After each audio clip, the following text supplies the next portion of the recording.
Before we come to Prime Minister's question, I'd like to point out the British Sign Language interpretation of proceedings is available to watch on Parliament Live TV. We start with questions. Prime Minister, Dame Meg Hillier. Number one, Mr. Speaker. Prime Minister.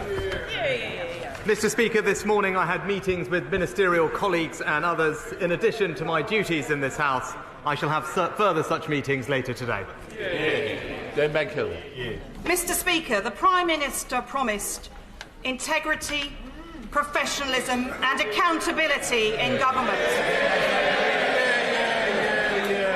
His Home Secretary has leaked information, is overseeing chaos in the Home Office and has broken the law.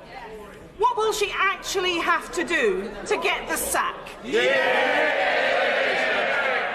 Well, Mr. Speaker, the Home Secretary made an error judgment, but she recognised her mistake and took accountability for her actions. But she has now set out, transparently, in detail, a full sequence of events in a letter to the Labour Chair of the Home Affairs Select Committee, offered to share relevant documents with the Chair, and she is now getting on with the job, cracking down on crime, defending our borders, something I know the party opposite has no interest in supporting.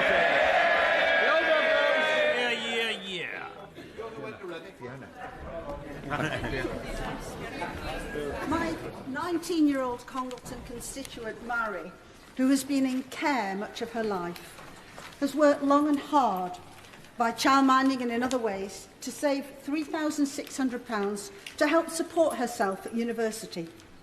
Mary now faces her university studies with no savings and no means of recovering them because it has all been stolen from her in a few seconds by a heartless scammer pretending to be her bank.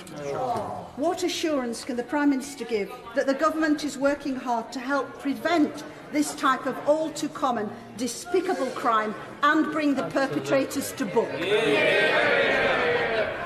Well, I'm very sorry to hear about Marie's case that my honourable friend raises, and I know how convincing scammers can be and the upset and hurt that they cause. I'm pleased to reassure my honourable friend that the government will shortly be publishing our fraud strategy, which will establish a more unified, coordinated response from government and law enforcement and the private sector to block more scams and to better protect the public.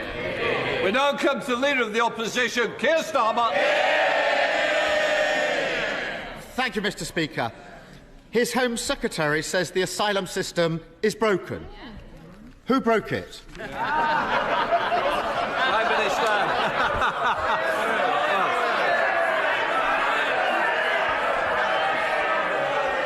Well, Mr. Speaker, let's just we can look at the record on migration policy. Let's look at it. What did we on this side of the House do? We gave the British people a referendum on Brexit. We delivered Brexit. We ended the free movement of people, Mr. Speaker. That's our record on migration policy. It's not something the honourable gentleman supported. He opposed it at every turn, and it's not what the British people want.